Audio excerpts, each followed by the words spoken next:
layaknya sebuah waktu gitu ya. Waktu juga perlu di-manage supaya lebih produktif gitu. Nah, begitupun juga dengan kamar gitu ya. Kamar juga harus di-manage gitu ya. Pasti ada sebuah pertanyaan, kenapa ya kamar perlu di-manage gitu. Nah, ketika kita melihat dalam sebuah bangunan, kamar merupakan salah satu unit terpenting dalam sebuah rumah gitu ya. Bagaimana kita bisa menciptakan rumah yang nyaman, rumah yang tenang, rumah yang penuh kehangatan, baiti jannati gitu ya.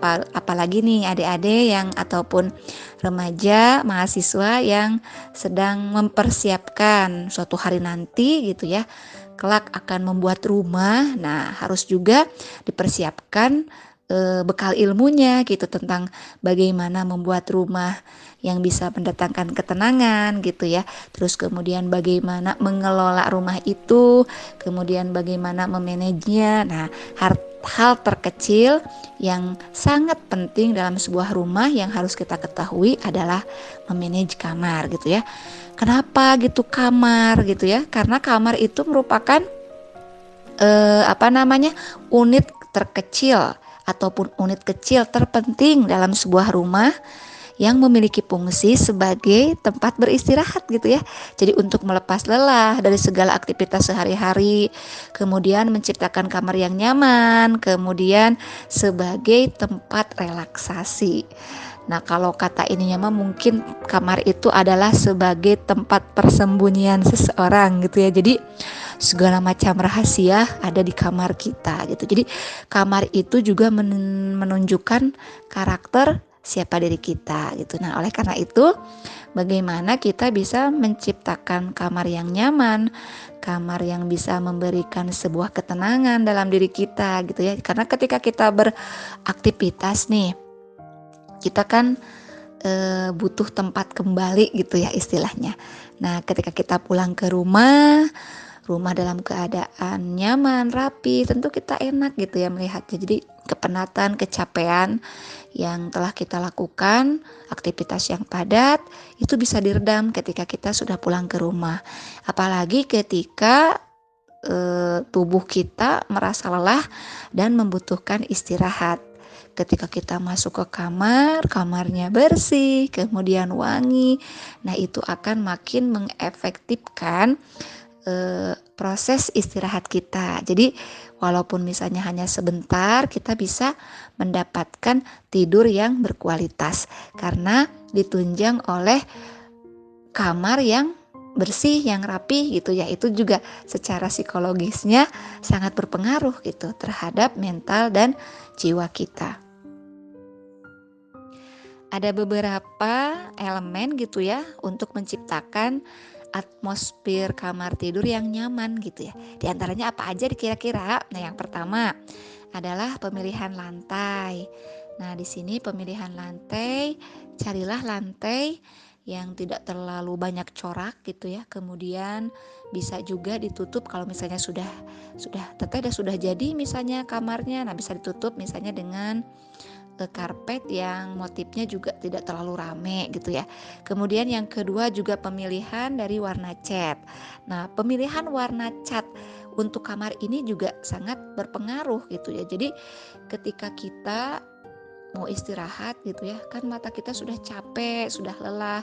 Nah, mata membutuhkan melihat pemandangan atau warna-warna yang netral, yang soft gitu, tidak yang rame, tidak yang serba tegas gitu, sehingga mata itu bisa beristirahat dengan atau menghantarkan mata kita untuk istirahat menjadi lebih baik gitu ya, seperti itu. Nah, diantaranya warna cat yang direkomendasikan itu adalah seperti warna gading, kemudian warna krem, abu-abu, kemudian putih, dan warna-warna soft lainnya gitu. Nah, itu sesuai juga dengan misalnya kita hobinya ataupun favorit warna apa gitu. Asal jangan warna-warna yang terlalu ngejreng. Nah, itu tuh bisa berpengaruh terhadap kualitas tidur kita. Kemudian selain pemilihan lantai, kemudian warna cat. Nah, kita juga bisa memilih furnitur gitu ya, barang-barang yang ada di dalam kamar kita itu yang bagaimana gitu. Jadi kita perlu memperhatikan hal ini. Di antaranya kita juga harus mengetahui luas kamar kita sebagaimana gitu juga. Jadi kita bisa mengatur posisi tempat tidurnya bagaimana, kemudian raknya seperti apa, kemudian tempat untuk menyimpan bajunya bagaimana, kemudian meja riasnya seperti apa. Nah, itu juga harus ada sentuhan-sentuhan penempatan untuk furnitur gitu ya. Bisa juga tiap minggu kita bisa mengganti posisi furnitur yang ada di dalam kamar kita supaya kita bisa lebih ada variasi, nggak bosen gitu ya ketika kita masuk ke kamar. Kemudian elemen selanjutnya adalah pilihlah lampu yang hangat dan redup. Nah, ini juga harus diperhatikan gitu ya. Jadi untuk menciptakan atmosfer kamar tidur yang nyaman, salah satu faktornya adalah lampu. Jadi jangan memilih lampu yang terlalu terang ketika kita akan beristirahat. Ini juga ada hubungannya dengan kesehatan. Jadi kalau bisa pilihlah yang redup atau bisa dimatikan saja gitu ya lampunya. Jadi kita betul-betul akan merelaksasi kita, membuat tidur kita bisa lebih nyaman, tidak terlalu banyak memikirkan hal-hal yang sudah di luar dengan aktivitas yang padat gitu ya. Terus kemudian masuk ke kamar juga kalau misalnya tidak didukung, itu juga akan berpengaruh terhadap kualitas tidur kita. Elemen selanjutnya adalah di kamar itu harus ada ventilasi udara gitu ya, bisa yang kecil atau juga ada jendela. Nah, ventilasi dan jendela ini sangat berperan penting untuk kesehatan kamar maupun untuk kesehatan diri kita sendiri. Jadi ada pertukaran udara yang bersih dan kotor lewat ventilasi maupun lewat jendela. Ketika kita tidur, kita kan mengeluarkan karbon dioksida gitu ya. Sehingga semalaman tuh berapa jam di ruangan kita itu terdapat karbon dioksida gitu. Kita menghirup oksigen tetapi kita juga mengeluarkan karbon dioksida. Nah, ketika pagi-pagi jendela dibuka kemudian ada ventilasinya, maka secara otomatis ada pertukaran udara yang kotor dengan udara yang bersih. Apalagi ketika ba'da subuh kita sudah bangun, kemudian membuka jendela, Masya Allah gitu ya, udara segar akan langsung kita dapatkan. Sehingga hal itu akan mempengaruhi terhadap kebugaran tubuh kita gitu ya, kita menjadi segar. Ketika tidur kita sudah nyaman, kemudian tidur kita juga sudah sesuai dengan kebutuhan gitu ya. Ditambah lagi dengan elemen adanya jendela yang bisa menggantikan ataupun menukarkan udara yang kotor menjadi udara yang bersih. Nah, ini sangat harus diperhatikan gitu. Nah, bagaimana kalau misalnya di kamar tidak ada jendelanya gitu. Nah, ini untuk kamar-kamar yang mungkin ada di perum gitu ya. Nah, ini bisa dimanfaatkan yaitu pintu gitu. Jadi ketika kita bangun, pintu harus segera dibuka. Jadi pintu kamar kita dibuka supaya ruangan-ruangan pintu depan juga, terutama pintu depan, jendela-jendela yang di depan rumah dibuka sehingga udara bersih yang ada di luar nanti bisa masuk ke kamar kita. Nah, ini untuk kondisi kamar yang misalnya tidak ada jendelanya gitu. Tetapi kalau misalnya sudah ada jendelanya, nah ini bagus sekali sesuai dengan kriteria kesehatan sebuah kamar. Jadi, secara psikologi bahwa kamar tidur yang rapi, kemudian yang bersih, kemudian yang nyaman gitu ya, itu akan menyehatkan mental dan tubuh gitu. Setelah seharian kita kelelahan, kemudian ada kepenatan gitu ya, kita beristirahat. Nah, itu akan menjadi sebuah solusi yang terbaik gitu ya untuk mengembalikan kekuatan, kebugaran dan kefreshan tubuh kita. Bahkan juga dengan merapikan kamar tidur gitu ya, kita akan mendapatkan berbagai hal positif, baik itu untuk ruangan maupun untuk pikiran kita gitu ya. Jadi terkadang suka gini ya, ada saya mah dengan keadaan kamar yang berantakan juga bisa tidur gitu. Suka ada gitu yang seperti itu. Tetapi itu tuh akan berpengaruh terhadap mental kepribadian kita gitu. Jadi kalau misalnya kita rubah gitu ya kamar kita menjadi bersih, itu juga ada dampaknya yang tanpa kita sadari gitu. Itu bisa berpengaruh positif terhadap terhadap mental kita dan juga terhadap kesehatan kita gitu ya. Karena kamar yang bersih itu tidak akan mengundang bibit penyakit juga ya kalau kita dilihat dari faktor kesehatan gitu ya. Tetapi kalau kamarnya rapi, bersih gitu ya, kemudian tidak ada baju yang bergantungan gitu. Nah, itu juga kan tidak mengundang nyamuk berdatangan, terus kemudian tidak ada makanan berceceran sehingga tidak ada semut gitu. Nah, seperti itu. Jadi ini sudah merupakan sebuah penelitian gitu ya, bahwa kamar yang bersih, rapi, otomatis insya Allah akan berpengaruh terhadap kesehatan mental kita maupun kesehatan fisik kita. Selanjutnya ada beberapa manfaat yang bisa kita peroleh ketika kita terbiasa merapikan kamar atau kita terbiasa menciptakan kamar yang rapih ya. Manfaatnya seperti apa? Di antaranya satu, kita akan mempermudah dalam mencari barang gitu ya. Jadi ketika kita sudah menempatkan item-item barang di kamar kita, misalnya meja rias nih, bedak disimpan di mana, deodoran di mana, sisir di mana, terus kemudian untuk baju di dalam lemari kita menyimpannya, ini baju untuk siang disimpan di sebelah sini, sebelah kiri. Kemudian baju untuk ngantor atau baju untuk kuliah kita simpan di sebelah kanan. Kemudian baju untuk tidur misalnya di raknya yang sebelah mana gitu ya. Kemudian kerudung juga khusus untuk kerudung, untuk kemudian underwear juga khusus untuk underwear gitu ya. Sehingga ketika kita mau mencari barang-barang yang kita perlukan ketika kita akan berangkat, nah kita tidak perlu lama karena kita sudah tahu ketika kita mau tidur bajunya di sini, ketika kita mau ngambil mukena ataupun apa sudah tahu gitu letaknya. Begitupun posisi ketika kita akan berias gitu ya, karena posisinya sudah tertata dengan baik, kita juga tidak perlu kebingungan mencari di mana gitu ya. Nah, begitupun dengan file-file penting gitu ya, ketika kita menatanya di kamar, misalnya disediakan satu ruangan atau satu tempat, satu kotak untuk menyimpan berkas-berkas penting, juga kita tidak akan keriuhan gitu ya ketika kita mencarinya. Jadi ketika dibutuhkan kita sudah tahu nih, oh ada di sini, kita langsung bisa mencarinya. Jadi ketika kita sudah bisa memposisikan barang-barang dengan rapih di kamar, kita akan mempermudah mencari barang tersebut. Kemudian yang kedua adalah sudah barang tentu ini akan menghemat waktu dan ruang gitu. Jadi ketika kita sudah memposisikan barang-barang dengan tertib, otomatis kita juga waktunya akan langsung kan ya, ketika kita sudah tahu posisinya di sini langsung kita ngambil. Jadi kita tidak tetetengan milarian gitu nyari gitu ya, sampai kadang juga bikin pusing. Akhirnya ketika mau pergi tuh bukannya jadi press, malah jadi pengen marah-marah lah dan lain sebagainya. Nah, kemudian yang ketiga adalah tadi ini membuat pikiran menjadi rileks gitu, karena sudah tertata rapi.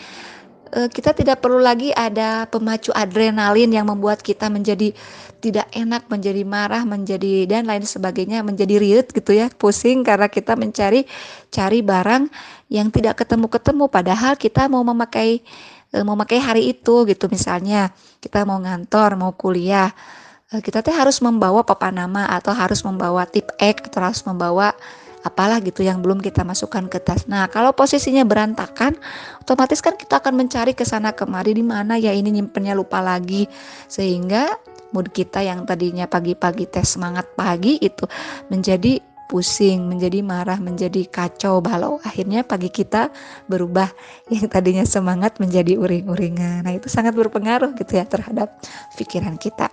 Selanjutnya bisa memberikan kesan nyaman. Nah, tentu ini ketika misalnya kamar sudah rapi, bersih, ini akan memberikan kenyamanan. Siapapun ketika datang ke sebuah tempat yang bersih kemudian rapi, itu akan memberikan sebuah efek yang Masya Allah gitu. Melihatnya, diamnya pun di sana akan memberikan ketenangan. Nah, selanjutnya adalah meningkatkan kesehatan tubuh. Nah, itu berkenaan sekali dengan tadi ya. Jadi kalau ketika kita tidak rapih di kamar, kemudian tidak tertib dalam menempatkan barang-barang di kamar, nah ini otomatis ada pengaruhnya terhadap pikiran kita, terhadap emosi kita gitu ya. Jadi pemicu-pemicu yang memasukkan ion-ion negatif ke dalam tubuh itu faktornya sangat banyak gitu ya. Nah, oleh karena itu ketika posisi kamar kita sudah rapi, bersih, nah hal-hal seperti itu bisa kita minimalisir sehingga hanya hal-hal yang enak rapih gitu yang bisa kita lihat, sehingga ketika pagi-pagi bangun sudah siap segala macam, kita berangkat dengan penuh semangat. Setelah kita mengetahui manfaat, nah bagaimana nih kita mencari tips-tips itu ya supaya kamar kita bisa terlihat luas dan juga terlihat terang gitu ya. Karena misalnya kamar saya mah sudah segini-gininya, tetapi saya ingin membuat atau mendesain indoor daripada kamar ini supaya bisa terkesan luas. Ya, yang pertama adalah gunakan warna terang gitu. Nah, ternyata pemilihan warna ini sangat berpengaruh ya terhadap kesan ataupun terhadap psikologis seseorang dalam memandang sesuatu. Jadi jangan disepelekan dalam pemilihan warna ini gitu ya. Jadi warna terang itu akan memberikan aksen luas terhadap kamar kita. Kemudian yang kedua adalah pilihlah barang-barang yang multifungsi gitu, misalnya lemari. Nah, lemari itu misalnya ada beberapa loker nih yang bisa digunakan walaupun misalnya posisinya ke atas vertikal maupun posisinya horizontal, tetapi lemari ini bisa multifungsi. Misalnya yang bagian atas bisa dipakai untuk menyimpan pakaian, kemudian yang bawahnya bisa digunakan untuk menyimpan file-file ataupun hal-hal yang misalkan kita perlukan gitu ya untuk kebutuhan diri kita. Nah, kemudian yang ketiga adalah ini perlu gitu ya, tambahkan cermin katanya di ruangan. Nah, ruangan kamar kita perlu cermin karena cermin itu bisa memantulkan juga bayangan-bayangan di sekitar kamar kita. Nah, secara ilmunya gitu itu bisa memberikan efek luas terhadap kamar kita.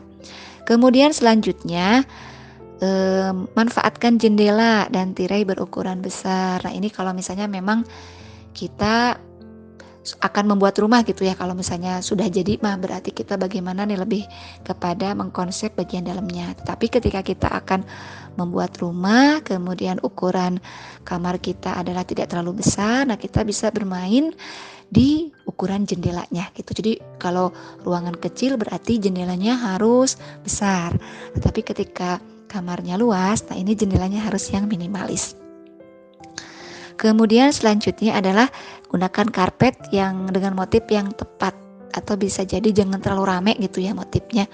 Kalau kita misalnya badi lesehan nih tidurnya gitu ya, jadi kita menggelar karpet, kemudian tempat tidur. Nah, diusahakan karpetnya ini motifnya jangan yang terlalu rame. Carilah motif-motif yang soft, warna-warna yang soft. Kemudian dianjurkan untuk memilih motif yang tidak bermotif gitu ya, yang polos gitu karpetnya. Selanjutnya buat rak susun di sudut dinding. Nah, ini juga akan sangat bermanfaat gitu ya untuk kamar kita. Ketika ruangan kita tidak terlalu atau kamar kita tidak terlalu besar, kita juga bisa memanfaatkan dinding dengan menempelkan rak-rak. Jadi kita bisa menyimpan beberapa barang yang kita butuhkan di rak tersebut. Kemudian selanjutnya senantiasa menggunakan atau senantiasa menerapkan prinsip simple, minimalis, dan sederhana gitu ya untuk kamar kita.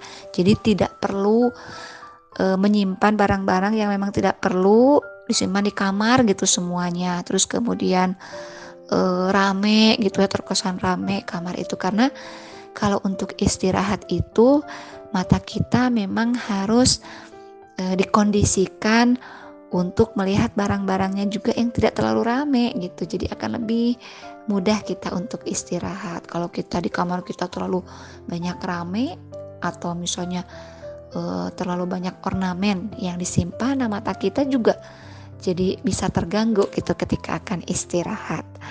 Nah, Masya Allah ya, ternyata dari penempatan barang, terus kemudian pemilihan warna, itu juga perlu sebuah teknik gitu, trik gitu ya, manajemen yang harus kita lakukan untuk kamar kita gitu ya.